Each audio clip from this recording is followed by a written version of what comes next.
Alrighty, howdy, hello, and welcome to, a new YouTube video. I haven't posted anything on YouTube for, I don't even know how long I haven't posted on YouTube.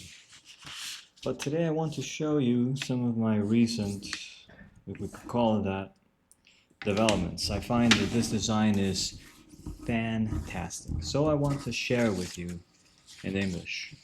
And then I'll do another video where I'll do it in Spanish. That's the way to go about it, I think. I find it's a sunny day here in Monterrey, Mexico. It doesn't matter what day it is, but it's a sunny, beautiful day.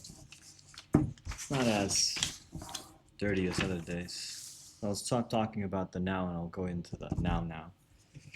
I have here on my table a square piece of paper. That's what you will need first. So that's the setup, a square piece of paper. Afterwards, we're going to find the midpoint of an edge of the square, right? So I'm going to fold it like so. Crease it at that point. And then what I'm going to do is I'm going to fold so that that crease that I did lands on the diagonal, also another part of the setup. At the same time, the corner.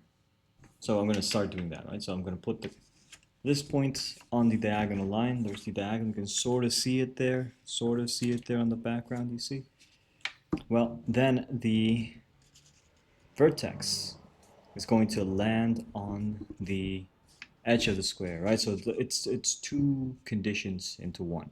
Two things are being satisfied simultaneously. So I could crease it all the way just for sake of it, but what I'm really looking for is this, where this point is hitting, right there. So where that point hit, or the line of that fold that satisfied that condition, where that is, right? There's two, just to be clear, there's two edges, right? Two things that are happening. On the one hand, you have this side that is retreating, and you have this side that's protruding, right? This thing is coming out, this thing is going in. On the side that's coming in, there's an edge that's shorter distance from the other one, right? A corner. There's a corner on the edge that's a short distance, and we're going to take that one and fold it onto that point. And this one we could actually fold completely. We can get away with folding this one entirely. All right. Now we're going to fold the edge onto that fold, like so.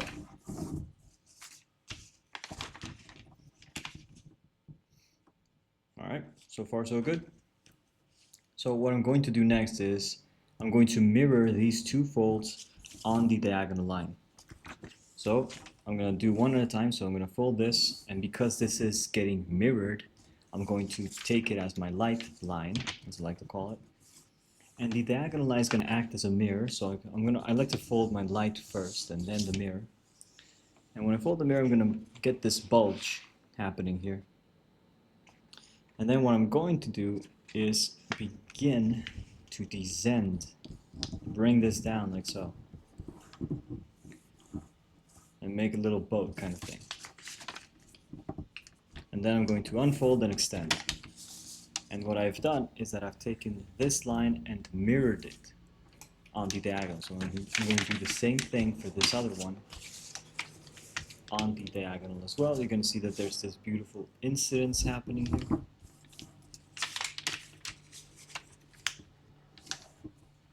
And because if they're getting mirrored on the same line, they also get to keep their respective relationship, which is that the edge falls on that, right? I'm going to turn it around. I'm going to put in the other diagonal line. I'm going to mirror both those sets on this diagonal line as well. So I'm going to do that.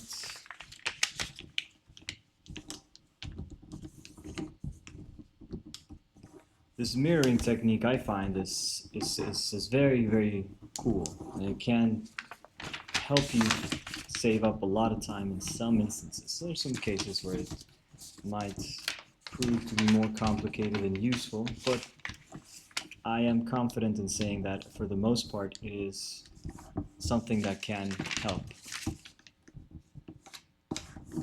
Especially when you're gridding, right? When you're making these grids. I'm going to do the same thing on the other two folds. So I did it for the ones that are inside, I'd say. I only call them inside because they are the smallest square inside of there. Then you get the big square outside of here, right? This is a very interesting relationship. It's a very interesting setup. By itself, it's a very interesting setup. The setup is that the diagonal of this very small square that is between this corner square and this inner square, this diagonal is equal to this long side, which is the same as the side of the square. That is the ultimate, like, that's what this design is all about. So in that sense, I guess I should take you to where this design wants to go. I don't have it on YouTube. It's on my Instagram, but I don't have it on YouTube, so I might as well do it for YouTube, right? You're going to take the corner of your square, the full square, and you're going to take it to the opposite corner. I'm going to call it the opposite corner of this, right? But we can also imagine this as a sort of a 3 by 3. Well, not a 3 by 3, but rather just like this rectangle and these two squares disappear, and then you have this little guy. But the idea is to cross this little guy, and it just so happens that if you fold the corner to the opposite of this square, that happens. So I'm going to turn it over now, and then I'm going to fold the corner to the other corner of the inner square, effectively finding the diagonal of this square, you see. You can also notice maybe that the sunlight is catching up to me. I'm going to try and record these back to back.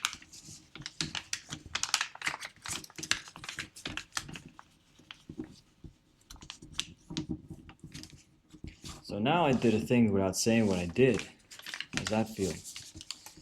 What I'm going to do is connect these two folds, like these two, but it's very important that these get tucked, right? It's very important for this to get tucked and this to get tucked like that, so that when they push together, ultimately you want this square to be standing out. This is the whole point. And then this square has two diagonal folds already included, so you can go either top left down or top right down, right? You have that option of going one way or going the other way. We want to be consistent, so whatever way you go, make sure that the other ones, because it's plural, go the same way. You can also unfold them, because once they're set up, then it's easier to do it for the next one. So just go ahead and just get these like so, and then like this, like so. There we go. You see that?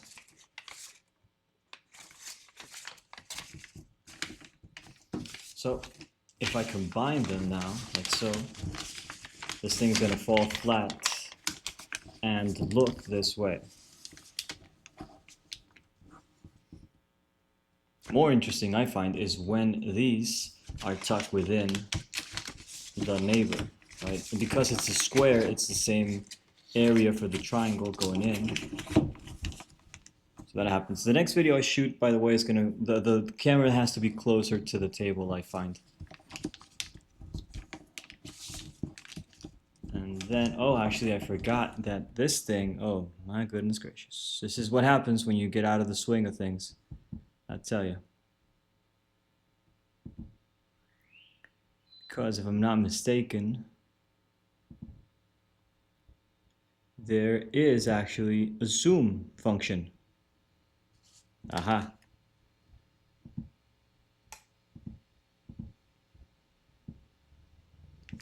I could have zoomed all this time. But hey, we live and learn, right?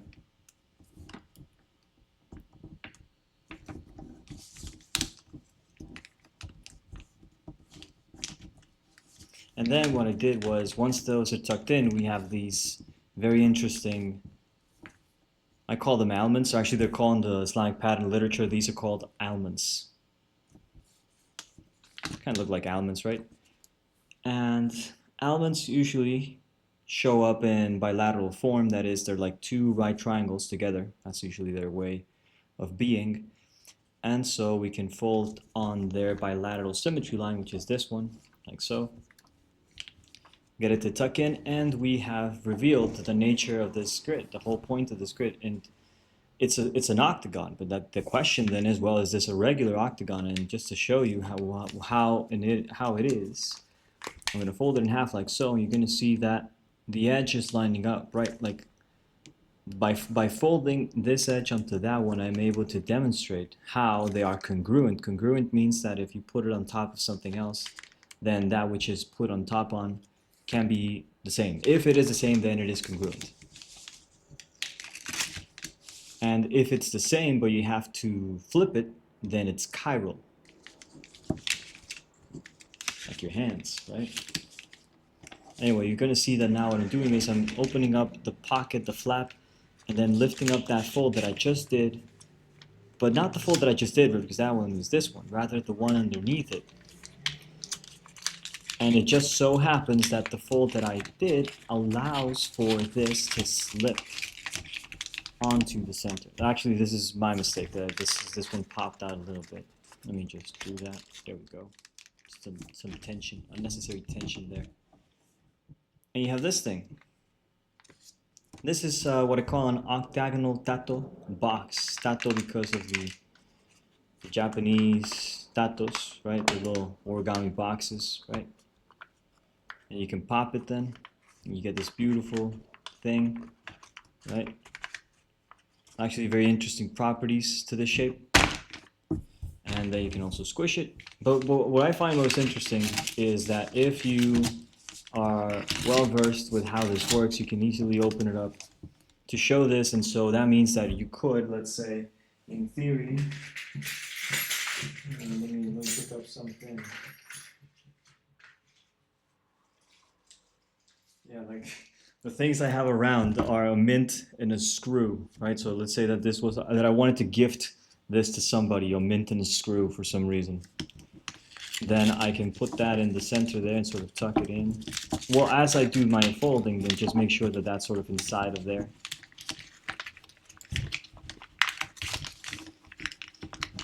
Right. So now it's safely stored in this, and so I can give it to somebody. I can write on the flat side like, hey, this is a screw and a mint for you. Love you, long time. Take it easy. I'll see you soon, etc., etc.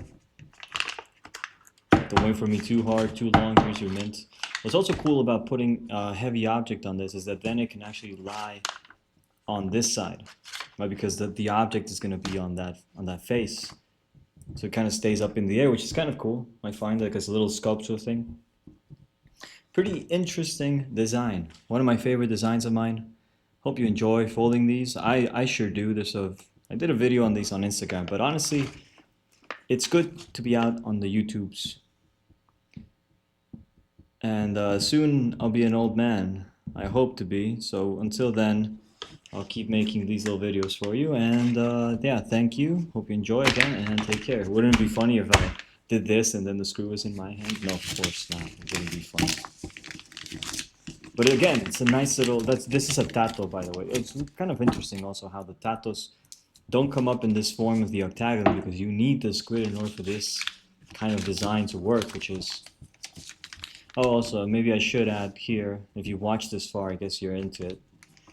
But something you could do is fold another one, cut out the center square, and then when you tile them, don't put them side by side, but tilt it, glide it a little bit onto this point, right? So that then this would be this vertex, lands on this vertex.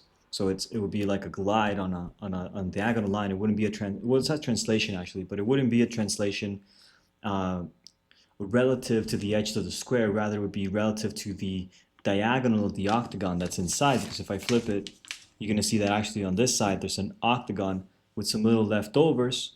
Also kind of interesting. There's a lot of design here waiting for us. So I'll show you what I mean. Here's another example.